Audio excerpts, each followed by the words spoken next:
ఉంటాయండి. మనందరము ఎవరిని నేను అసలు ఈరోజు పరిచయం చేసుకోవాలనుకుంటున్నాను. ఎవరికైనా సమస్యలు లేని వాళ్ళు ఎవరైనా ఉన్నారా? సమస్యలే లేరు, అబ్బా నేను బిందాసుగా ఉన్నాను అని చెప్పేవాళ్ళు ఎవరు ఉన్నారా? నేను మీతో మాట్లాడను, ఎవరు చేతులు ఎత్తలా. అట్లనుకుంటే నాతో కూడా నేను మాట్లాడుకోలేను. ఎవరు ఉండరు. ప్రతి ఒక్కరికి సమస్యలు ఉంటాయి. అయితే ఎలాంటి సమస్యలు ఉంటాయి? నాకు ఇంకా ఇక్కడి నుంచి మొదలెడదాంలే, మన చర్చిలో అవే ఎక్కువ. ఇంకా నాకు పెళ్ళి అవ్వలే, ఇంకా నాకు ఉద్యోగం రాలే, ఇంకా నాకు మంచి ఉద్యోగం రాలే. ఉద్యోగం వచ్చింది, అయితే మంచి ఉద్యోగం రాలే. ఇంకా నాకు మంచి ఉద్యోగం వచ్చింది, ఇంకా నాకు శ్రీహరికోటలో ఉద్యోగం రాలే, ఇంకా ప్రమోషను రాలా. ఇంకా నా పిల్లలు నా మాటలు ఇంకా వినడమేలే. మా అత్తగారి సణుగుడి ఇంకా ఆగలే. నేను చెప్తాను, ఈరోజు ఆగదు, మీరు ఆగాల.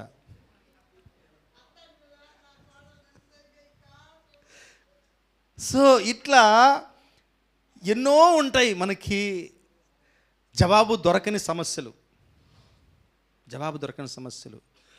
ఆరోగ్యం సరవల, మెడికల్ రిపోర్ట్లు లాస్ట్ ఇయర్ తీసుకున్న అదే వచ్చింది, ఈ ఇయర్ తీసుకున్నా అదే వచ్చింది. ఏమీ బాగుపడే సూచనలు నాకు కనపడలే. 4 సంవత్సరాలుగా నేను ఒక విషయం గురించి ప్రార్థిస్తున్నా, ఎంతవరకు ఏమీ రాలే. మళ్ళీ చెప్తున్నాడు దేవుడు, they are coming, already dispatched. Order అయిపోయింది, డిస్పాచ్ చేసాము, వస్తూ ఉంది. Hallelujah, praise the Lord, amen. ఒక వాక్యం చదువుదామండి అందరము. యోబు 8వ అధ్యాయము 7వ వచనం. యోబు 8:7. అప్పుడు నీ స్థితి మొదట కొద్దిగా నుండినను తుదకు నీవు మహాభివృద్ధి పొందుదువు. అప్పుడు నీ స్థితి మొదట కొద్దిగా ఉండినను తుదకు నీవు మహా అభివృద్ధి పొందుదవు. మంచి రోజులు నీకు వస్తున్నాయి. నీ ప్రారంభము కొద్దిగా ఉండొచ్చు, కొంచెం బిగిన్ చేసి ఉండొచ్చు, చిన్న ప్రారంభం అయి ఉండొచ్చు, కానీ మహా అభివృద్ధి నీకు వస్తుంది. హల్లెలూయా. అలాగే ఇంకొక మాట చూద్దాము. అలాగే యోబు గ్రంథము 42వ అధ్యాయానికి వెళ్ళిపోదాము. 12వ వచనం చూద్దాం. యెహోవా యోబును మొదట ఆశీర్వదించినంత కంటే మరి అధికముగా ఆశీర్వదించను. అతనికి 14,000 గొర్రెలను, 6,000 ఒంటెలను, 1000 జతల వద్దు, మైన్కి అన్నీ వద్దులేండి, మనకి అదొక్కటి కావాలి. యోబును మొదట ఆశీర్వదించినంత కంటే మరి అధికముగా ఆశీర్వదించను. Good days are coming. మంచి రోజులు మనకి వస్తున్నాయి. మన దేవుడు ఏదో సరదా పడే దేవుడు కాదండి. సరదా పడ్డం అంటే కొద్దిగా గీరి చక్కలిగిలిగుందా, నొప్పిగుందా, బాగుందా అని చూస్తూ పైశాచిక ఆనందం పొందే దేవుడు కదా మన దేవుడు. ఆయన ఏదైనా చేస్తే పర్ఫెక్ట్, అందులో వేలు పెట్టి చూపించలేం మనం. అందుకే మన దేవుడు మంచి రోజులు తన కోసం ఎవరైతే వెయిట్ చేస్తున్నారో వారి జీవితాల్లోకి ఆయన తీసుకొస్తాడు. హల్లెలూయా. గల్తీయులు రాసిన పత్రిక 6:9 ఒక వచనం ఉంటుంది. మనము మేలు చేయుటందు విసుగకై ఉందము, మనము అలయక మేలు చేసితిమేని తగిన కాలమందు పంట కోస్తాము. దేంట్లో విసిగిపోవద్దు అంటున్నాడండి. మేలు చేయుటందు. ఇక్కడ ఏం మేలు చేయాలి? మనం ఏం మేలు చేయాలా? దేవుని కోసము వెయిట్ చేయడము, అదే మేలు. మనం చేసుకునే మేలు. Wait for the Lord, you will never get disappointed. నువ్వు దేవుని వైపు చూస్తూ ఆయన కోసం వెయిట్ చేసిన వాళ్ళు ఎవ్వరు కూడా నిరాశకి లోనవరు. They will have hope. వాళ్ళకి నిరీక్షణ ఉంటుంది. కనుక మనము విసుగొద్దండి, విసిగిపోవద్దు. నమ్మడంలో, వేచి ఉండడంలో, ఆయన కోసం వెయిట్ చేయడంలో. ఓకే, మనం చాలామంది సలహాలు అంటూ దేవుడు వాక్యము ఎంత బలమైందండి, దేవుడు వాక్యము ఎంత ఖచ్చితమైంది, దేవుడు ఎంతగా తన వాగ్దానం చేస్తే దాన్ని ఎట్లా నెరవేరుస్తాడు, ఆయన వాక్యం ఎంత సత్యము, ఎంత ఘనమైంది. Yes, it is true, correct అదండి. బైబిల్లో 2-3 వాక్యాలు చూద్దాం. ఆయన వాక్యం గురించి ఏం చెప్పబడిందో ఒక చూద్దామండి. యెషయా గ్రంథము 55:10 ఇలా ఉంటుంది. వర్షమును హిమమును ఆకాశము నుండి వచ్చి అక్కడికి ఏలాగు మరలక భూమిని తడిపి విత్తువానికి విత్తనమును, భుజించువానికి ఆహారమును కలుగుటకై అది చిగిర్చి వర్ధిల్లినట్లు చేయునో, అలాగే నా నోట నుండి వచ్చు వచనమును ఉండును. నిష్ఫలముగా నా యొద్దకు మరలక అది నాకు అనుకూలమైన దాన్ని నెరవేర్చును. నేను పంపిన కార్యమును సఫలము చేయను. ఇవన్నీ దేని గురించి చెప్పాడు ఆయన? ఆయన మాట గురించి.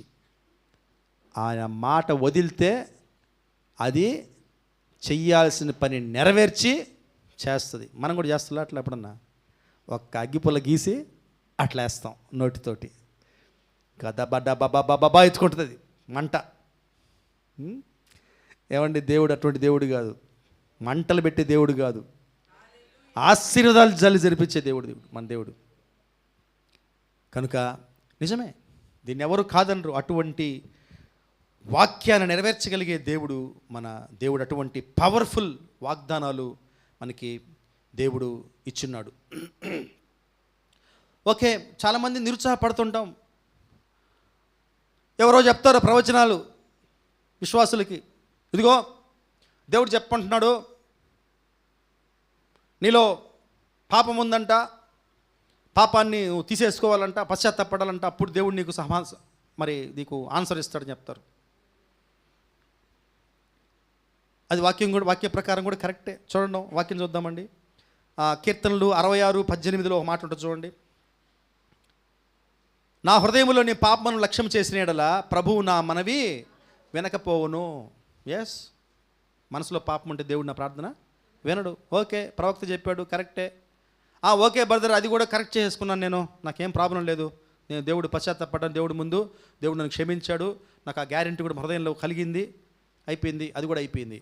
ఓకే, ఇంకొక ప్రవక్త చెప్పాడు, నీకెందుకు దేవుడు ఆన్సర్ ఇవ్వట్లేదంటే నువ్వు ఆయన చిత్త ప్రకారము అడగట్లేదు. ఇది కరెక్టా కాదా? ప్రవక్త కరెక్టే. చూడండి, ఆ వాక్యం కూడా ఎట్టం చూడండి. 1 యోహాను పత్రిక 5వ అధ్యాయము 13-14. ఆయనను బట్టి మనకు కలిగిన ధైర్యం ఏదనగా ఆయన చిత్తానుసారముగా మనం ఏది అడిగినను ఆయన మన మనవి ఆలకించుననిది. మనం ఏమి అడిగినను ఆయన మన మనవి ఆలకించునని మనం ఎరిగినడలా మనం ఆయనను వేడుకొననివి మనకు కలిగినవని ఎరుగుదము. ఏమండి, ఆయన చిత్త ప్రకారము అడిగితే ఇస్తాడా దేవుడు? ఇస్తాడు. బ్రదర్, అది కూడా అయిపోయింది బ్రదర్, ఆయన చిత్తమే బ్రదర్, ఇది మా చిత్తమే బ్రదర్. నేనేమన్నా కోట్లు అడిగానా? నేను అడిగింది ఒక పెళ్లి కోటే కదా. నేనేమన్నా రూపాయలు అడిగానా? పెళ్లి కోటు బ్రదర్, 5,000 కోటు బ్రదర్, ఆయన చిత్తమే కదా. అఫ్ కోర్స్ అది కూడా అయిపోయింది, కరెక్టే. నువ్వు అడిగింది దేవుని చిత్తమే, కరెక్టే. నీ పాపాలను క్షమించాడు, ఖచ్చితంగా ఆయన ఆన్సర్ నీకు ఇస్తాడు. అయితే ఎందుకు ఆలస్యం? ఎందుకు ఆలస్యం? ఒక మంచి వాక్యం చదువుదామండి. 1 పేతురు 1వ అధ్యాయము 6-7. 1 పేతురు 1వ అధ్యాయము 6-7. ఇందువలన మీరు మిక్కిలి ఆనందించుచున్నారు, కానీ అవసరమును బట్టి నానా విధ చేత ప్రస్తుతమును కొంచెము కాలము మీకు దుఃఖము కలుగుచున్నది. నశించిపోవు సువర్ణము అగ్ని పరీక్ష వలన శుద్ధపరచబడుచున్నది కదా. దానికంటే అమూల్యమైన మీ విశ్వాసము ఈ శోధన చేత పరీక్షకు నిలిచినదై యేసుక్రీస్తు ప్రత్యక్షమైనప్పుడు మీకు మెప్పును మహిమయు ఘనతయు కలుగుటకు కారణమగును. ఇప్పుడు అందరికీ తెలిసి ఉండాలి, అన్నీ బాగానే ఉన్నాయి, ఆయన చిత్త ప్రకారం అడుగుతున్నాము, పాపం లేకుండా అడుగుతున్నాము అంటే జీవితాన్ని జాగ్రత్తగా చూసుకుంటూ నీతిగా బ్రతుకుతూ భయభక్తులతో బ్రతుకుతూ ఆయన అడుగుతున్నాము, అయినా ఆన్సర్ లేదు. ఇప్పుడు అర్థమైందా? మీకు ఏమన్నా అర్థమైందా? ఎందుకు ఏమండి, మనము టెస్టింగ్లో ఉన్నాం, విశ్వాస పరీక్షలో ఉన్నాం. ఇది అవసరమా? అవసరం. ఎవరైనా ఇక్కడున్న వాళ్ళల్లో మీరు కానీ మీ పిల్లలకు కానీ మీకు తెలిసిన వాళ్ళకి కానీ 1వ తరగతి నుంచి ఏ పరీక్ష లేకుండా డైరెక్ట్గా 10th క్లాస్లో కూర్చోబెట్టిన ఉదంతాలు ఏమైనా ఉన్నాయా? ఏ పరీక్ష రాయకుండా వాళ్ళని కూడా ఈరోజు నేను పరిచయం చేసుకొని కొంచెం నేను సన్మానం చేద్దామని ఒక ఉద్దేశం ఉంది. ఉన్నారా? లేరు. For class to class there is an exam. అవునా కదా? ఒక ఎగ్జామ్ అనేది ఉంటుంది. టెస్ట్ అనేది ఉంటుంది. సో విశ్వాసులకు కూడా దేవుడు దీన్ని కంపల్సరీ చేశాడు. టెస్ట్ అనేది ఇంపార్టెంట్ మనకి. మరొకసారి చదవ మొదటి వాక్యము 6వ వాక్యము. ఇందువలన మీరు మిక్కిలి ఆనందించుచున్నారు, కానీ అవసరమును బట్టి. ఎందువలన మీకు కన్ఫ్యూజన్ ఉంటుంది. ఏందిరా ఈ మాట ఏంటంటే దానికి ముందు ఉందండి, కొంచెం చదవండి, ముందుకు చదవండి. 5 కడవరి కాలమందు బయలుపరచబడుటకు సిద్ధముగానున్న రక్షణ మీకు కలుగునట్లు విశ్వాసము ద్వారా దేవుని శక్తి చేత కాపాడబడు మీ కొరకు ఆ స్వాస్థ్యము పరలోకమందు ఆ స్వాస్థ్యము పరలోకమందు భద్రపరిచి ఉన్నది. మీకు పరలోకము రిజర్వ్డ్. దీని గురించి సంతోషించండి, దీని గురించి మాత్రం దుఃఖపడద్దు మీరు. ఇది గ్యారంటీ. ఇప్పుడు చదవండి నెక్స్ట్. ఇందువలన మీరు మిక్కిలి ఆనందించుచున్నారు. మీరు ఆనందిస్తున్నారు, దట్ ఈస్ గుడ్. కానీ ఇక్కడ చదవండి. అవసరమును బట్టి నానా విధములైన శోధనల చేత ప్రస్తుతమున కొంచెము కాలము అండర్లైన్ చేసుకోండి. ఎవరన్నా భయపడుతున్న వాళ్ళు ఈ వాక్యం చూసి కొంచెము కాలము అండర్లైన్ చేసుకోండి. మరి టెన్షన్ పెట్టేస్తున్నాడు బ్రదర్, ఏందబ్బా అని. కొంచెము కాలము, కొద్ది సమయము, కొన్ని విషయాల్లో మీ అవసరతని బట్టి, మీ ఎదుగుదల కోసంగా, మన ఎదుగుదల కోసంగా దేవుడు మనకి కొన్ని పరీక్షలు పెడతాడు, అనుమతిస్తాడు. హల్లెలూయా. ఇప్పుడు అర్థమైందా మీకు ఎందుకు మనకి ఆన్సర్స్ రావట్లేదు? అన్నీ నేను A to Z టిక్ కొట్టుకుంటూ వస్తున్నాను. ఇది ఓకే, ఇది ఓకే, అన్నీ ఓకే ఓకే కొట్టుకుంటూ వస్తున్నాను, అయినా నో ఆన్సర్. ఏమండి, ఇవన్నీ ఓకే అయితే ఆన్సర్ ఏంటి? You are under test. నువ్వు ఒక పరీక్షలో ఉన్నావు. అందరూ సబ్జెక్ట్ మర్చిపోకూడదు. మళ్ళీ పక్కన చెప్పండి, మంచి రోజులు వస్తున్నాయి. Amen, amen. ఓకే. సో చాలా రోజుల నుంచి ప్రార్థన చేస్తున్నాం. బంధుమిత్రులకి రక్షణ లేదు, ఇంకా రక్షించబడలా, పిల్లలు రక్షించబడలా. ఒక పాస్టర్ గారిని ఒకసారి నేను వాళ్ళ ఇంట్లో ఒక మరణం జరిగితే పలకరించడానికి వెళ్ళాను. ఆయన చాలా దుఃఖంగా చెప్పాడు ఒక మాట. చనిపోయిన వ్యక్తి రక్షించబడ్డాడు, ఇంకా మా కుటుంబంలో కొంతమంది రక్షణ లేక జీవిస్తున్నారు బ్రదర్, ప్రార్థన చేయండి అని. చాలా దుఃఖం వేసింది నాకు. ఏమండి, సేవకుల ఇళ్లలోనే కొంతమంది ఎంతోమంది రక్షించబడకుండా ఉంటున్నారు. దీన్ని చూసి మనం ఏమి క్రిటిసైజ్ చేయని అవసరం లే, ఇవి వాస్తవాలు. కాబట్టి మన పరిధిలో, మన కుటుంబాల్లో ఇంకా రక్షణ కోసం ఎవరైనా ఉన్నారా? అలాగే ఇందాక చెప్పుకున్నాం, ఉద్యోగము, సమాధానం లేదు కొంతమంది ఇళ్లల్లో, కొంతమంది జీవితాల్లో, కొంతమంది సంబంధాల్లో. అలాగే పిల్లలు, మాట వినని పిల్లలు, డిజోబీడియంట్. ఎందుకు ఈ పేదరికం? నేను దేవుణ్ణి నాలాగా ప్రశ్నించిన వాళ్ళు మీలో ఎవరు ఉండరు. అంత ప్రశ్నలు వేసే దేవుడు నేను.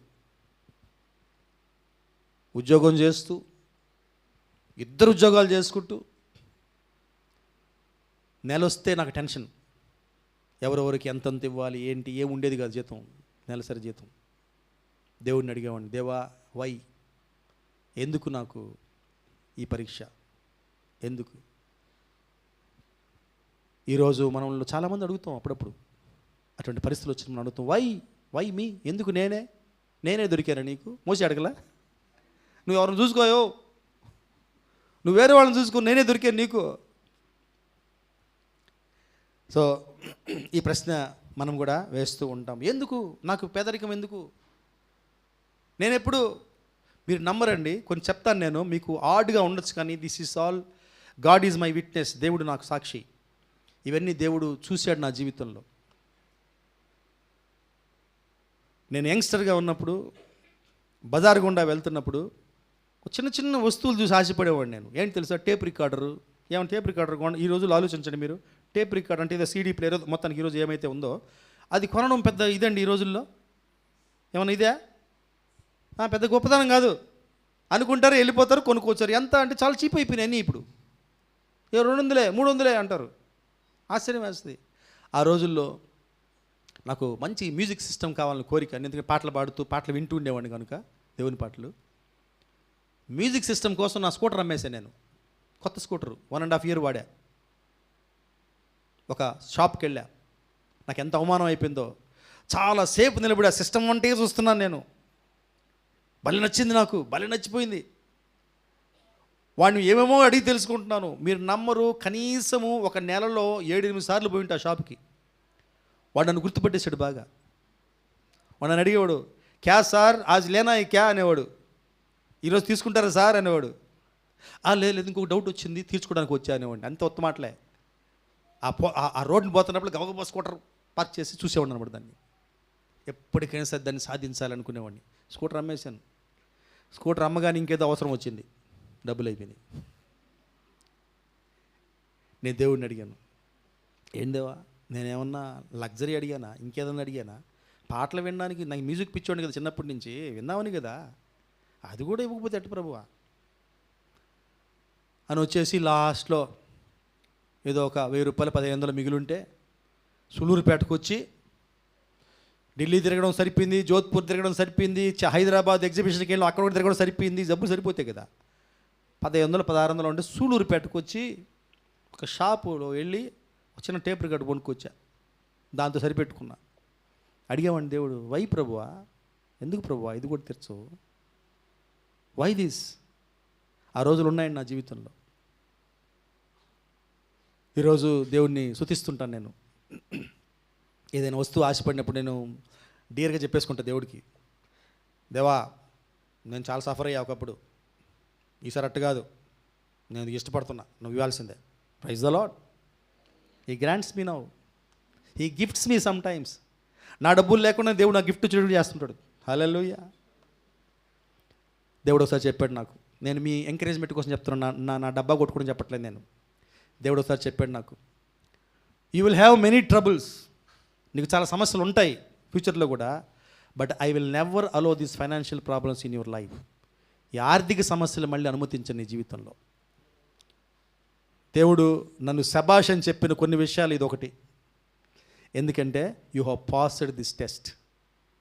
నువ్వు గొనగలేదు, సనగలేదు, అలగలేదు, నువ్వు నమ్మావు, one day God will bless me. ఈ పావర్టీని ఎంతో కాలం నేను చూడను, ఈ పేదరికాన్ని ఎంతో కాలం చూడను అని నమ్మావు. I will never leave you nor forsake, నేను ఎప్పుడు విడవను, వెడబాయను. ఈ సమస్య మాత్రం నీ జీవితంలోకి రానివ్వను. ఆ రోజు నుంచి ఈ రోజు వరకు అండి, బై గాడ్స్ గ్రేస్ దేవుడు చక్కగా ఆ విషయంలో మంచిగా నడిపించుకుంటూ వస్తున్నాడు దేవుడు. సో ఎన్నో విషయాలు ఆ విధంగా మనకు ఉంటాయి. వై, ఎందుకు, నేనే ఎందుకు ప్రభువా, నాకే ఎందుకు ప్రభువా ఇది? మరి ఆన్సర్ మనకి ఆల్రెడీ చెప్పున్నాడు. Maybe it's a test for us. అది మనకి పరీక్ష. ఏమన్నా అబ్రహాంకి అవసరమా పరీక్ష? అబ్రహాం నీతిమంతుడని దేవుడికి ఆల్రెడీ తెలుసు. ఇస్సాకుని ఇచ్చింది ఎవరు అబ్రహాంకి? మరి అది తమాషానా? అబ్రహాం అడుగుంటేట్టుండదు. ఏందా తమాషా పడుతున్నావు, నువ్వు ఇచ్చి మళ్ళీ నువ్వు అడుగుతున్నావు, మనం అడుగుతాం అట్లా ఈరోజు. కానీ అబ్రహాముకి తెలుసు, దేవుడు ఇచ్చాడు, దేవుడు తీసుకొని మళ్ళీ ఇస్తాడు, ఏముంది? సో ఈ పరీక్షలు మనందరి జీవితాల్లో కూడా అవసరం. ఈ సమయంలో నేను ఒక విషయాన్ని మీ ముందు పెట్టాలనుకుంటున్నాను. అవి చెప్పేసి ముగిస్తాను మెసేజ్. బైబిల్లో కొన్ని నంబర్లకి కొన్ని ప్రాధాన్యత ఉంటుందండి. నంబర్లు చెప్పండి, ఏమైనా నంబర్స్? 7 సంపూర్ణ సంఖ్య. ఇంకా 3 3 ఏక దేవుడు. 5 ఇంకా 30 ఇంకా 40 రోజులు ఎప్పుడు మొదలవుద్దమ్మా మనకి? 5వ తారీఖు. చూసారా? సో నేను ఇవన్నీ టచ్ చేయను, కానీ 40 రోజులు టచ్ చేస్తా. 40 days, 21 days, 10 ఆజ్ఞలు. ఇలా 20 చెప్పారు సిస్టర్, ఆల్రెడీ చెప్పారు ఒకరు. 8 న్యూ బిగినింగ్, నూతన ప్రారంభం. ఇలా రకరకాల సంఖ్యలు బైబిల్లో ప్రాధాన్యత సంతరించుకున్నాయి. వాటిల్లో 40 గురించి కొద్దిగా నేను చెప్పాలనుకుంటున్నాను, ఎందుకంటే మనం చెప్పుకునే మెసేజ్కి దానికి సంబంధం ఉంది కనుక. ఈ 40 చాలా చోట్ల రాయబడింది బైబిల్లో. బైబిల్ పండితులు చెప్తారు దగ్గర 120 సార్లు రాయబడిందంటే 40 గురించి బైబిల్లో అంతా. 120, నేను మొత్తం చూడలేదు ఎక్కడెక్కడ రాయబడిందని. దగ్గర 120 సార్లు రాయబడిందంట 40 సంఖ్య గురించి. ఓకే, వీటిలో కొన్ని 40లు మనం మాట్లాడుకుందాము, కొన్ని 40ల నుంచి ప్రేరణ పొందుదాం. టాపిక్ మర్చిపోకూడదు. ఏంటి? మంచి రోజులు వస్తున్నాయి. Okay, praise the Lord. మొట్టమొదటిగా నేను నోట్ చేసుకుంది నోవా గురించి. నోవాకి దేవుడు చెప్పాడు కదా, ఏం చెప్పాడు? బాబు, అందరు చెడిపోయి ఉన్నారు ఇక్కడ, నిన్ను నీ కుటుంబాన్ని మాత్రం నేను రక్షించదలుచుకున్నాను. 40 రోజులు. అప్పుడు మీకు ఎంతమంది తెలుసో లేదో, అప్పుడు వర్షం లేదు, తెలుసా మీకు? వర్షం లేదు అసలు. వర్షం అనేది కొత్త పదం అప్పుడు. అంటే పైనుంచి నీళ్లు పడ్డం అనేది కొత్తది, కొత్త కాన్సెప్ట్. నమ్మలా. అప్పుడు నీళ్ళు ఎట్లా వచ్చాయి? మరి కింద నుంచి వచ్చాయి, పారే నీళ్ళు. కిందనే ఉండేవి నీళ్ళు, అంతే, పైన ఉండేవి కాదు. ఈ ప్రాసెస్ ఏం ప్రాసెస్? ఈ నీళ్ళన్నీ ఆవిరిగా మరి మేఘాలయ్యి కురిచే ప్రాసెస్ అప్పుడు స్టార్ట్ చేశాడు దేవుడు దాన్ని. హల్లెలూయా. సో నోవాకి ఈ విషయం చెప్పాడు, అలాగే జరిగింది. ఒక బోటు చేసుకోమన్నాడు. బోటు చేసేసుకొని దాంట్లో వెళ్ళేసి జంతువులు గింతువులన్నీ నేను చెప్పిన వాటన్నిటిని కూడా పేర్లుగా తీసుకొని దాన్ని వెళ్ళేసి లాక్ చేసేసాడు. ఇక వారం రోజుల ముందు ఫైనల్గా చెప్పేసాడు ఆయనకి, ఇంకొక వారం రోజుల తర్వాత పైనుంచి నీళ్లు పడతాయి, 40 రోజులు కురుస్తుంది అని. కురిసిందా? మీరు ఒకసారి ఆలోచించండి. 40 రోజులు మనలాగా ఆయన వాల్కులాగా తగిలించుకొని, అమ్మయ్య ఒక రోజు అయింది, డేట్ ఎంత ఈరోజు? 2వ తారీఖు, అమ్మయ్య 2 రోజులు అయిపోయింది. ఇటువంటివి ఏమి ఉండవు, నాకు తెలిసి ఉండవు అప్పటికి. పోనీ క్లైమేట్ని బట్టి మనం చూద్దామా అంటే అంతా చీకటిగానే ఉంది. వర్షం మీకు తెలుసు కదా, వర్షం వస్తే చీకటి, మనకి టైమే తెలీదు. ఏదో అంటుల్లా, ఏమి చేసినా నీ రూపమే అని ఒక పాట ఒకటి ఉంది. అట్లా కళ్ళు మూసుకున్నా వర్షమే, కళ్ళు తెరిచినా వర్షమే, ఎన్నిసార్లు పడుకోలేసినా వర్షమే. ఈ మధ్య వచ్చింది కదా మనకి అట్లా సూలూరుపేటలో వర్షం. 3వ రోజు 4వ రోజు మేము కళ్ళు తెరిచి చూస్తే మా చుట్టూ నీళ్ళు ఉన్నాయి. మా శిల్పమ్మ చేస్తుంటుంది, అన్నా ఏందన్నా స్టేటస్ ఏందన్నా, ఎందుకంటే వాళ్ళు కూడా పాపం ఎఫెక్టెడ్.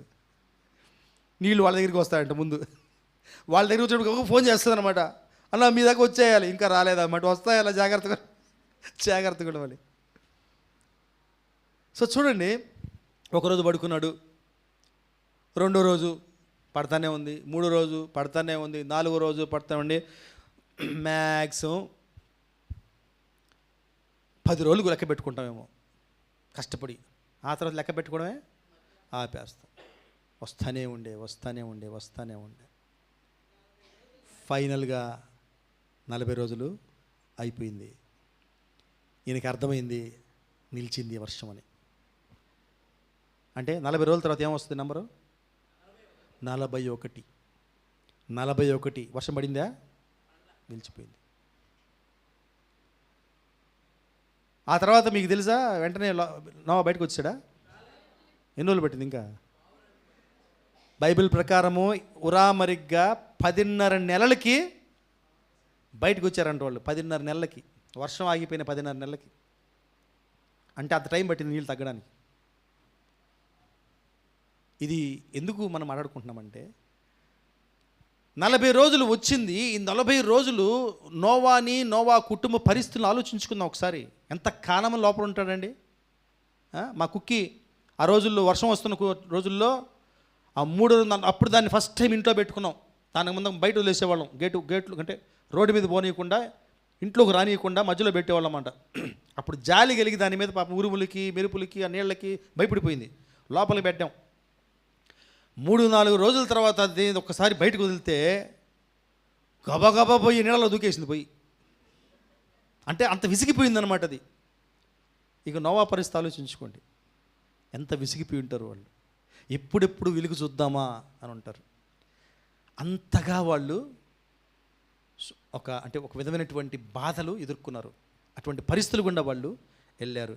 కానీ గట్టిగా చప్పట్లు కొడదాం. మంచి రోజు వచ్చింది. ఏంటా రోజు? 41వ రోజు. Rain stop. అదేవిధంగా ఈ 40 రోజుల పరిస్థితులు, అటువంటి పరీక్షలు, అటువంటి పరిస్థితులు గుండా బహుశా మనం వెళ్తున్నామేమో. 40 రోజులు లెక్కేసుకోకండి మీరు. నేను ఊరికే మాదిరి కోసం చెప్పాను. అయితే 41వ రోజు ఖచ్చితంగా మన లైఫ్లో దేవుడు తీసుకొస్తాడు. హల్లెలూయా. ఆ రోజు చూశాడు, ఆశ్చర్యపోయాడు. ఏమైంది చెప్పండి? ఏమైంది? ఆయన బోట్ ఎక్కడుంది? పైన ఉంది. పర్వతాలు, ఇప్పుడు ఆలోచించుకుంది, మన చుట్టూ పెద్ద పెద్ద పర్వతాలు ఉంటాయి, వాటన్నిటికన్నా పైన ఉంది ఆయన బోటు. ఇప్పటికీ ఉందంట.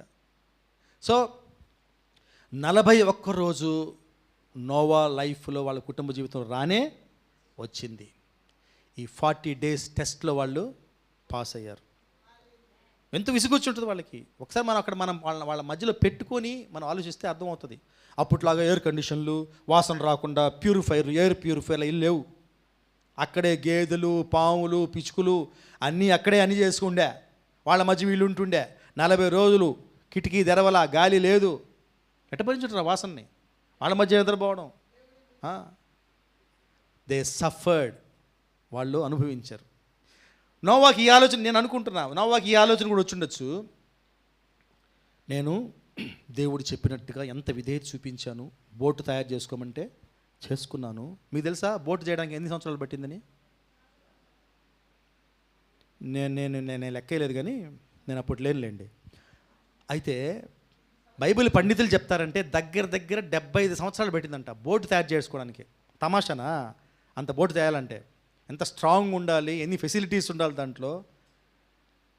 75 సంవత్సరాలు పెట్టిందంట ఆయనకి ఆ బోట్ తయారు చేయడానికి. నమ్మేవాళ్ళు కాదు. సో ఇంత చేశాను నేను, ఇంత చేస్తే ఇది ఏంది, ఇది ఎప్పుడు అసలు నిలుస్తుందా లేదా ఈ వర్షం అని కూడా డౌట్ వచ్చి ఉంటుంది కదా. నేనైతే మా ఇంట్లో చుట్టూ వర్షం వచ్చేసినప్పుడు గబగబా మొబైల్ తీసుకొని ఎవరికో మెసేజ్ పెట్టా, ఖచ్చితంగా ప్రార్థన చేయండి, డేంజర్గా ఉన్నాం మేము, ప్రార్థన చేయండి అని. దర్శనానికి అనుకుంటా. ఈ వెంటనే దేవుడు వర్షం పడతాను అప్పటి వరకు వెంటనే ఆపేయాలా దేవుడు వర్షం, లేకపోతే నీళ్ళు వచ్చేస్తాయి ఇంట్లోకి, అట్లుంది పరిస్థితి అని చెప్పా. నేను ప్రమేలు కలిసి ప్రార్థన చేశాం కూర్చొని. దేవా, ఈ వర్షం నిలిచిపోవాలి ప్రభా, ఇంతకన్నా పడితే కష్టం నాయన, మాకే కాదు చాలామందికి కష్టం నాయన, ఇళ్లలోకి నీళ్ళు వచ్చేస్తాయి అని అనుకుంటూ ఉన్నాము. మీరు నమ్మరు, ప్రార్థిస్తూనే ఉన్నాము, వర్షం నిలిచిపోయింది. హల్లెలూయా, ప్రైజ్ ద లార్డ్. సో అలాగే ఈ నోవా కూడా అనిపించవచ్చు కదా, ఏంటి ఇన్ని రోజులు వర్షం ఏంటి, తగ్గుతో ఇట్లా వస్తానే ఉంటుందేమో. అవన్నీ అటువంటి మానసిక వేదన అంతా కూడా వాళ్ళు అధిగమించారు విశ్వాసంతో. దేవుడు నిశ్చయముగా 41 రోజు నా జీవితంలో తీసుకొస్తాడు అని. That has come. నోవాకి ఆ ఒక రోజును దేవుడు చూపించాడు. హల్లెలూయా. సో మరొక 40 చూద్దాం. 40 ఇంకెవరిని చూద్దాము? అమ్మ, నా ఆర్డర్ ప్రకారం నేను వెళ్తానమ్మా, నేను రాసుకోను, ఒక ఆర్డర్ ప్రకారం వెళ్తా. కింగ్ దావీదు జీవితంలో 40 ఎక్కడుంది? 40 ఏళ్ళ పాలన ఉందా? ఇంకా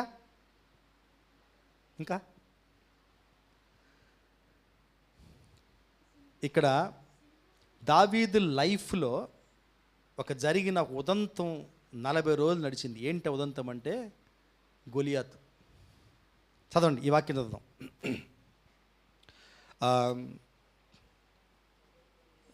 మొదటి సమూయేలు గ్రంథము 17వ అధ్యాయము 4వ వచనం. 17:4. గాతువుడైన గొల్యాతు అను సూర్యుడు ఒకడు ఫిలిష్తీయుల దండులో నుండి బయలుదేరుచుండెను. అమ్మా ఒక్క నిమిషం అమ్మా. 4వ వచనం 17వ అధ్యాయము 4. మొదటి సమూయేలు 17:4. అదే చదువుతున్నావా? బాగా చదువు ఇప్పుడు. గాతువాడైన గొల్యాతు అను సూర్యుడు ఒకడు ఫిలిష్తీయుల దండులో నుండి బయలుదేరుచుండెను. అతడు 6 మూరల జానేడు ఎత్తు మనిషి. అతని తల మీద చాలు 8కి వెళ్ళు. 8 నుంచి 10. ఇది ఇది ఇది ఎందుకు చదివామంటే ఈ వచనము ఆయన ఎటువంటి వీరుడు శూరుడు అని చెప్పి చదవడానికి చదివాం. 8 నుంచి చదవండి. ఇప్పుడు చదవండి. అతడు నిలిచి ఇజ్రాయేలు దండువారిని పిలిచి యుద్ధ పంక్తులు తీర్చుటకై మీరెందుకు బయలుదేరి వచ్చితిరి? నేను ఫిలిష్తీయులను కానా? మీరు సౌలు దాసులు కారా? మీ పక్షముగా ఒకరిని ఏర్పరచుకొని అతను నా యొద్దకు పంపుడి. అతడు నాతో పోట్లాడి నన్ను చంపగలిగిన ఎడల మేము మీకు దాసుల మగుదము. నేను అతన్ని జయించి చంపిన ఎడల మీరు మాకు దాసులై మాకు దాస్యము చేయుదురు. ఈ దినమున నేను ఇజ్రాయేలు సైన్యములకు తిరస్కరించుచున్నాను. ఒకని నియమించిన ఎడల వాడును నేనును పోట్లాడుదమని ఆ ఫిలిష్తీయుడు చెప్పుచూ వచ్చాను. చాలు చాలు చాలు. ఏమంటున్నాడు ఆయన? ఎందుకు ఏమే పని బాట లేవు మీకు? ఎందుకు ఇంతమంది వచ్చారు? ఒక్కడిని పంపించండి చాలు. వాడన్నా గెలవాలి, నేనన్నా గెలవాలా? పరిష్కారం చెప్పేశాడు. అవమానకరమైనటువంటి ఛాలెంజ్, సవాల్ విసిరాడు అనమాట.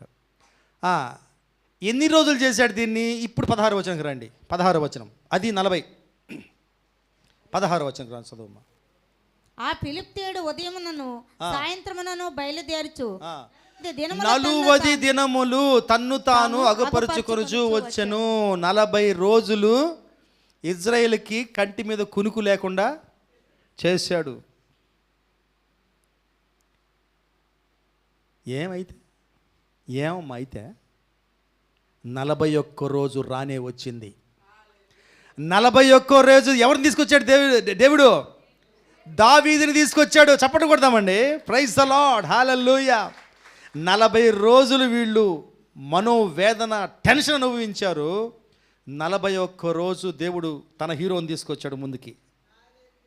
హల్లెలూయా. ఆ తర్వాత ఏమైందో మనకు తెలుసు. మనకి సమయం అంతా తెచ్చి చెప్పుకోవడానికి. Goliath was killed. గొలియాత్ని చంపేశాడు దేవుడు. ప్రస్తుతం అమెజాన్ ప్రైమ్లో హౌస్ ఆఫ్ డేవిడ్ అని ఒక సిరీస్ స్టార్ట్ చేశారు. సీజన్ 1 3 ఎపిసోడ్లు ఉంటాయి. వీలున్న వాళ్ళు చూడండి. దాంట్లో హిస్టరీ, చరిత్ర కూడా కలిపి తీశారు. మనకి టోటల్గా అర్థమవుతుంటుంది. సో ఆశ్చర్యం వేస్తుంది ఏ విధంగా దావీదు గొలియాతుని సంహరించాడు. సో 40 దినాలు వీళ్ళు అనుభవించారు. కానీ దేవుడు 41 దినం గుడ్ డే, ఒక మంచి దినాన్ని వాళ్ళకి తీసుకొచ్చాడు. హల్లెలూయా. అలాగే యేసయ్య గుర్తొచ్చిందా మీకు? 40 రోజులు అనగానే ఓకే. 40 రోజులు చూడండి. ఈ ఒక చాప్టర్ని తీసి పెట్టుకోండి మీరు. మత్తయి సువార్త 4వ అధ్యాయం ఫస్ట్ 2 వచనాలు చదవండి. అప్పుడు యేసు అపవాది చేత శోధింపబడుటకు ఆత్మ వలన అరణ్యమునకు కొనిపోబడెను. 40 దినములు 40 రాత్రులు ఉపవాసం ఉండిన పిమ్మట ఆయన ఆకలి గొనగా. చాలమ్మా. ఎన్ని రోజులమ్మా? 40 దినములు 40 రాత్రులు ఉపవాసం ఉండి, అంటే 40 days ఆయన శోధించబడ్డాడు. ఒకటి, మొదటి వాక్యంలో ఒక ఆశ్చర్యకరమైన విషయం ఏదన్నా మీకు అనిపిస్తే చెప్పండి. ఏం ఆశ్చర్యకరమైన విషయం అది?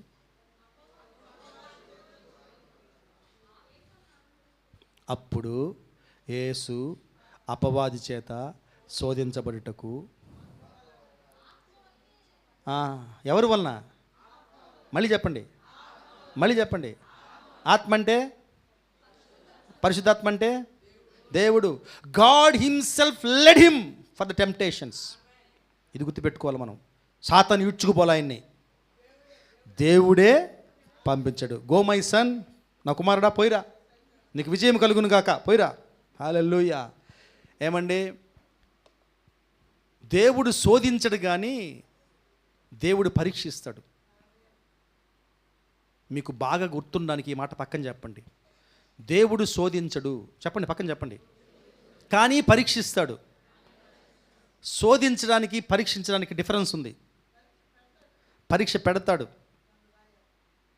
శోధించేవాడు, ఇబ్బంది పెట్టేవాడు సాతాను, కానీ దేవుడు దాన్ని పరీక్షగా మారుస్తాడు, మనల్ని పాస్ అయ్యేలా చేస్తాడు. ఇది డిఫరెన్స్. కాబట్టి దేవుడే యేసయ్యకి ఆ యొక్క ప్రేరణని కలిగించి, ఆత్మదేవుడే ఆయన్ని ఆ శోధనకి వదిలిపెట్టాడు. 40 దినాలు. ఫైనల్గా అక్కడ ఏమేమి జరిగిందో 3 విధాలుగా శోధించాడు. అవన్నీ మనకొద్దు, బాగా తెలుసు మనకి ఈ విషయము. 11వ వాక్యంకి వచ్చేయండి. 11. అంతటా అపవాది ఆయనను విడిచిపోగా ఇదిగో దేవదూతలు వచ్చి ఆయనకు పరిచర్య చేసి ఏమైపోయాడండి అపవాది? గాన్. నెక్స్ట్, ఇదిగో దేవదూతలు వచ్చి ఆయనకి పరిచర్య చేసిరి. మినిస్ట్రీ, దేవదూతల పరిచర్య దొరికింది ఆయనకి. ఎస్, 40 days తర్వాత 41st day వచ్చింది. 41 రోజు రానే వచ్చింది. ఆశ్చర్యం వేస్తే ఒక్కొక్కసారి నా ప్రియ కుమారుడు అని చెప్పాడు దేవుడు యేసయ్యని. దానికి ముందు చెప్పలా? బాప్తిస్తు యోహాను చేత బాప్తిస్తున్నప్పుడు ఈయన మాట మీరు వినాలని చెప్పాడు. ఈయనలో నేను చాలా సంతోషంగా ఉన్నానని చెప్పాడు. ఇన్ని చెప్పి ఇప్పుడు ఏమైందండి? శోధనలకి అనుమతించాడు. పరీక్ష. ఏమండి, మన ప్రతి లైఫ్లో మనకి మార్గదర్శి, మనల్ని నడిపించేవాడు, మన విశ్వాసానికి కర్త, ఆయనకే పరీక్ష దేవుడు పెట్టాడు. టు ప్రూవ్ హిమ్, ఆయన రుజువుపరచడానికి, ఆయన్ని బలపరచడానికి. అలాగే మన లైఫ్లో కూడా దేవుడు పరీక్షలు అనుమతిస్తాడు. మనము నెగ్గాలి. నెగ్గినప్పుడు ఖచ్చితంగా ఆ 41వ దినము మన లైఫ్లో వస్తుంది. అక్కడి నుంచి మనం చూడొచ్చు ఆయన మినిస్ట్రీ, అసలైన మినిస్ట్రీ. యేసు ప్రభు యొక్క సేవ మొదలెట్టాడు. విత్ ఆల్ పవర్, దేవుని పవర్ తోటి, అధికారంతో ఆయన మొదలెట్టాడు. ఏదైనా గొప్ప ఆశీర్వాదము, గొప్ప పని మన చేత చేయించే ముందు దేవుడు మనల్ని పరీక్షకి పెడతాడండి. గుర్తుపెట్టుకుందాం, ఇది పరీక్షకి పెడతాడు. మనకి రుజువు చేసి ఆ తర్వాత ఆ పని మనకి అప్పచెప్తాడు. ఆ తర్వాత మనం చూస్తాం అదే అధ్యాయంలో ఆయన ఒక సమాజ మందిరానికి వెళ్తాడు. అక్కడ యెషయా గ్రంథం చదువుతాడు ఫస్ట్ టైం. యెషయా గ్రంథం చదివి తన గురించి దేవుడు ఏం చెప్పున్నాడో అది బహు ధైర్యంగా బయట పెడతాడు. దాన్ని అంటే ఆయన వచ్చిన సంకల్పాన్ని బయట పెడతాడు. ఆ సంకల్పం వినిపించే ముందుగా ఈయన ఆ పరీక్ష గుండా వెళ్ళాల్సి వచ్చింది. ఆ 40 రోజుల శోధన గుండా వెళ్ళాల్సి వచ్చింది. కానీ final 41st day is the victorious day. 41 రోజు చాలా విజయవంతమైనటువంటి దినం మన జీవితాల్లో. డెఫినెట్గా మన సమస్యలు అన్నిటి కూడా దేవుడు ఒక పరీక్షగా మనకి మార్చి, మనల్ని బలపరిచి ఖచ్చితమైనటువంటి ఫలవంతమైనటువంటి ఆ 41వ దినాన్ని మన జీవితంలో ఖచ్చితంగా తీసుకొస్తాడు. మళ్ళీ చెప్తాం, మంచి రోజులు వస్తున్నాయి. హల్లెలూయా. అలాగే మరొక విషయం ఆలోచించుకుంటే, ఇజ్రాయెల్ జనాంగం ఇప్పుడు దినాలు ఎన్ని సంవత్సరాలకు వద్దాం. ఎన్ని సంవత్సరాలు ఉన్నారండి అరణ్యంలో? ఎందుకు? వాళ్ళ అవిధేయత, వాళ్ళ అవిశ్వాసం. అయితే ఒక జనరేషనే మిస్ అయిపోయారు. నెక్స్ట్ జనరేషన్కి టెన్షన్ ఉండొచ్చు. వీళ్ళు వెళ్ళలేకపోయారు, మనం వెళ్తామో లేదో అని టెన్షన్ ఉండొచ్చు. ఎందుకంటే అంతే కదా, మన ఫ్యామిలీలో మాకు చెప్పేవాళ్ళు అన్నమాట. ఫస్ట్లో నేను స్కూటర్ కొన్నప్పుడు మా నాన్న అన్నారు, నాయనా నాకు లేని కృప నీకు ఇచ్చాడు రా దేవుడు. నా జీవితంలో నేను అలాంటి బండి కొనలేకపోయాను, నీకు ఇచ్చాడు, దేవునికి ఘనత మహిమ అని చెప్పారనమాట. నాకు భయం ఉండేది. మా ఫాదర్ వాళ్ళు బాగా బ్రతికి కూడా, మా తాతయ్య వాళ్ళు చివరికి భయంకరమైన పేదరికంలో పడిపోయారు. మీకు సమయం వచ్చినప్పుడు చెప్తాలేండి వాళ్ళు ఎలా జీవించారనేది. అటువంటిది పోనీ మా జీవితం అంటే మా ఫాదర్ జీవితాలు మారాయంటే మా ఫాదర్ జీవితం కూడా మారలా. ఆ పేదరికం అలాగే వచ్చింది. ఆయన ఎక్కడ చేయబెడితే అక్కడ నష్టం. ఆ రోజుల్లో ఇది ఇవన్నీ వాస్తవాలు, మా జీవితం జరిగింది, నా సాక్ష్యం ఇది. ఆ రోజుల్లో అంటే ఎప్పుడు నేను పుట్టిన కొత్తల్లో, అంటే నేను 69లో పుట్టాను అనుకోండి, నేను 73, 74 నాకు కొద్ది కొద్ది ఊహ తెలుసు. అప్పుడు మేము నెల్లూరులో ఉన్నాము, నెల్లూరులో సొంత ఇంట్లో ఉన్నామండి. ఆ రోజుల్లో టౌన్లో సొంత ఇంట్లో ఉన్నాం. అంత బాగా బిజినెస్ చేస్తున్నారు మా ఫాదరు. సడన్గా అప్పుడు నా ఊహ తెలుసు, సడన్గా అప్పుల పాలైపోయారు. అక్కడి నుంచి కోర్టు కేసులు అవన్నీ తట్టుకోలేక చివరికి మేము మా ఊరికి వెళ్ళిపోయాం. మా మేనమామ దగ్గర ఉన్నాం, అక్కడ పెరిగాం ఊరిలో. అప్పుడు నేను చూస్తున్నాను, అప్పుడు నాకు ఒక భయం ఉండేది. అంటే నేను దేవుళ్ళలోకి వచ్చిన తర్వాత ఒక భయం ఉండేది నాకు. నేనైతే ఇప్పుడు దేవునే తెలుసుకున్నాను. అయితే అదే ఎఫెక్ట్ నా మీద ఉంటుందా? మా తాత ఎఫెక్ట్ మా నాన్నకు వచ్చింది, మా నాన్న ఎఫెక్ట్ నాకేమైనా వస్తుందా అంటే దేవుడు ఒకసారి చెప్పాడు, ఐ స్టాప్ దేర్. నేను దాన్ని స్టాప్ చేసేసాను. It will never touch you. So వీళ్ళకి కూడా, ఈ ఇజ్రాయేల్ ప్రజలు రెండో జనరేషన్కి కూడా, మీరు బైబిల్ స్టడీకి వచ్చిన వాళ్ళు చూస్తుంటారు కదా, ద్వితీయోపదేశకాండం కదా, ద్వితీయోపదేశకాండంలో అర్థమైంది మనకి. ద్వితీయోపదేశకాండం ఎవరి కోసం చేశాడు? మోషే రెండవ తరం కోసం. సో ఈ రెండవ తరం వాళ్ళకు కూడా కొద్ది గొప్ప ఈ ఫీలింగ్స్ ఉండుండొచ్చు, అరే మా వాళ్ళు మిస్ అయ్యారే, మనం చేయగలమా లేదా అని.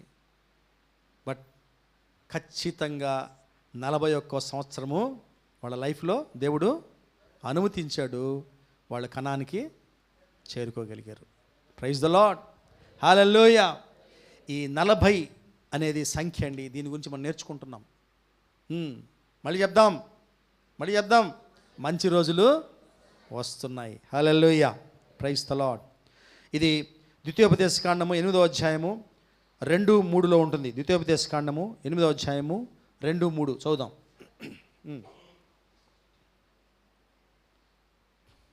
మరియు నీవు ఆయన ఆజ్ఞలను గైకొందువో లేదో నిన్ను శోధించి నీ హృదయంలోనున్నది తెలుసుకొనుటకు నిన్ను అనచ నిమిత్తమును అరణ్యములో ఈ 40 సంవత్సరములు నీ దేవుడైన యెహోవా నిన్ను నడిపించిన మార్గం అంతటిని జ్ఞాపకము చేసుకొనుము. చూడండి ఎందుకండి శోధించాడంట ఆయన?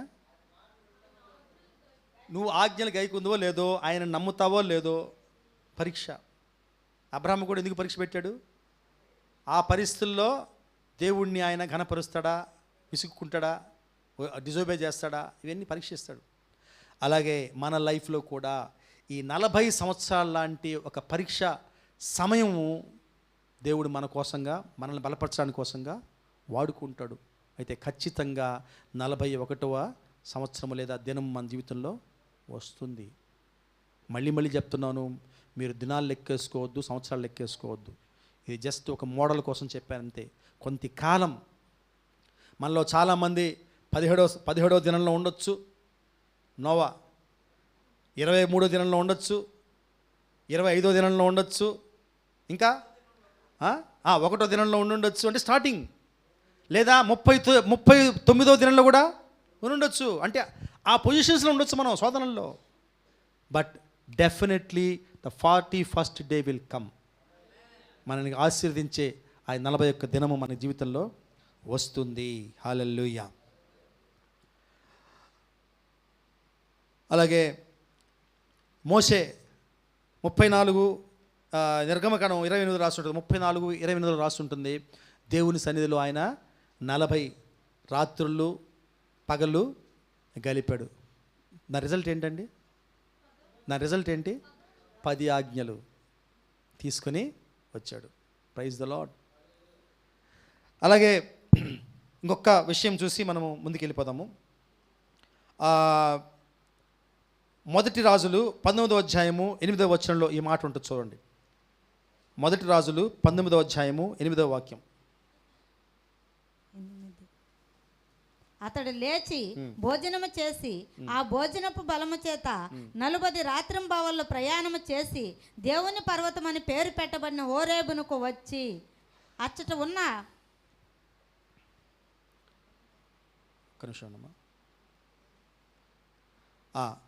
అతడు లేచి ఎతడు గురించి మాట్లాడుకున్నాం మనం. ఏలియా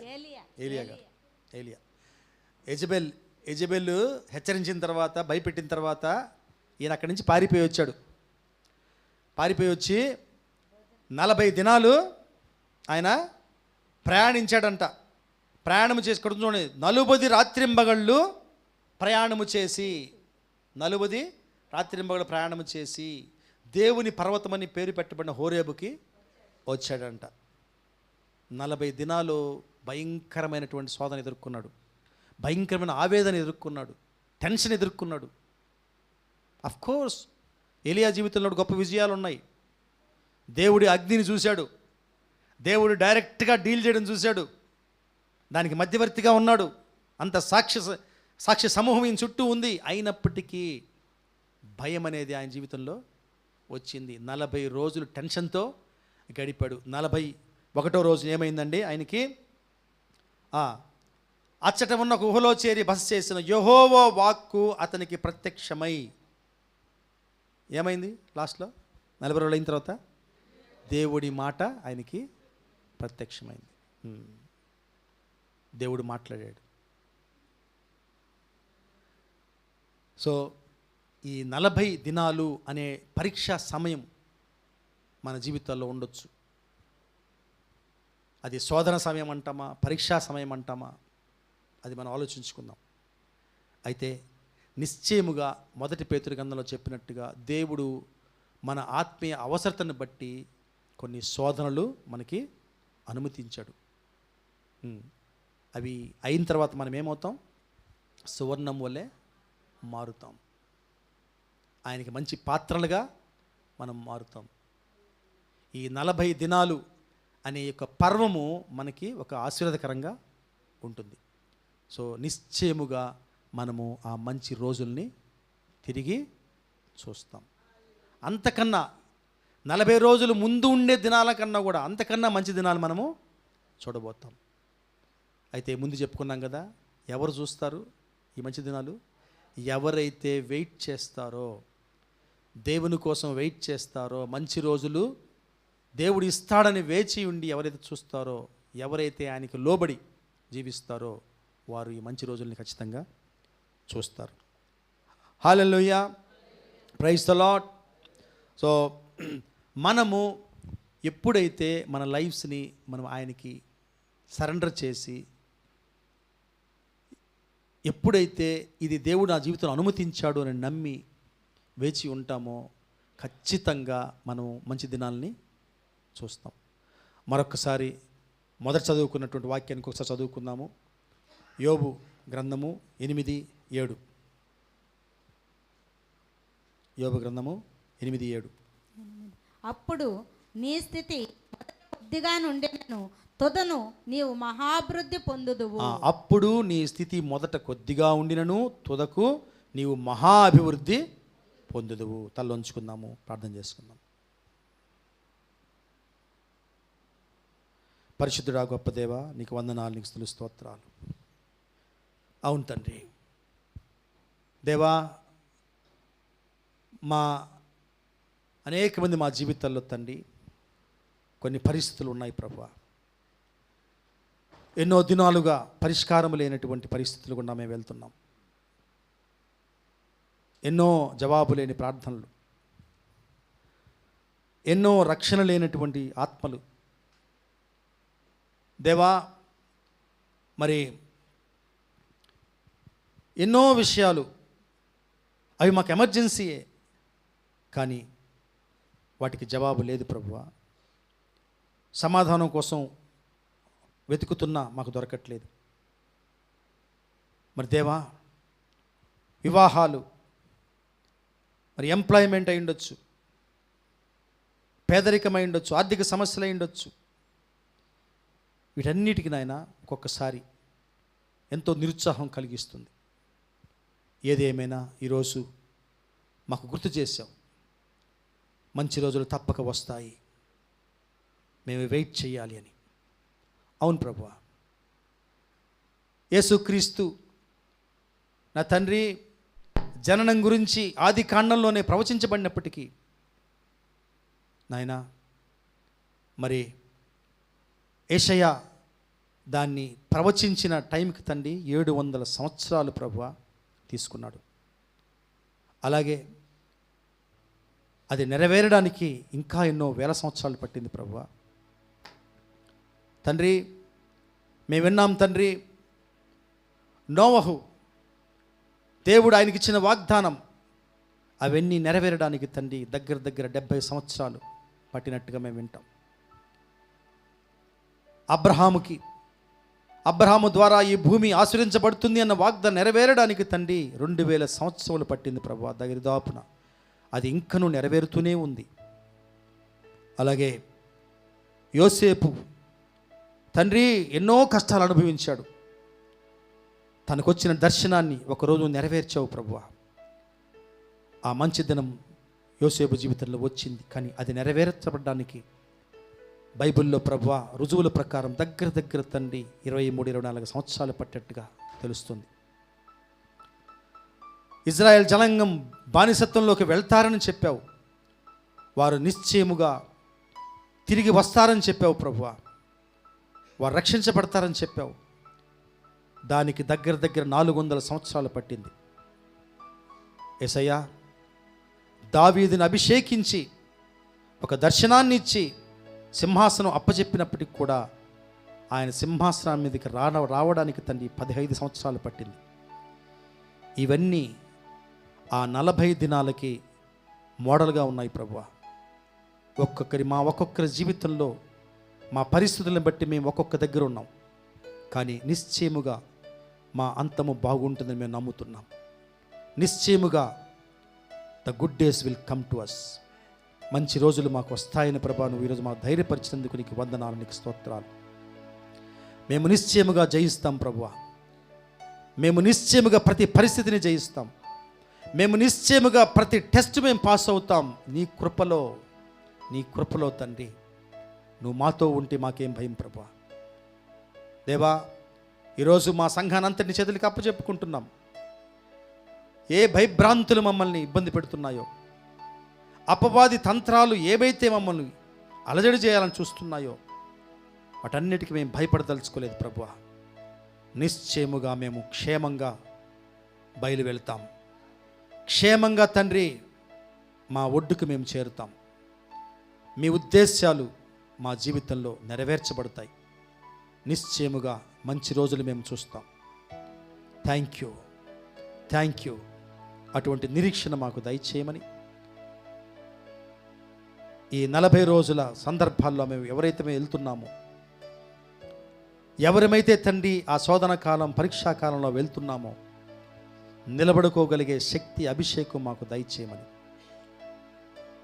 నిరీక్షణ విశ్వాసాలను మాకు దయచేయమని యేసయ్య అతి పరిశుద్ధ నామంలో అడిగి వేడుకుంటున్నాం పరమ తండ్రి. Amen. Praise the Lord. God bless you. Thank you.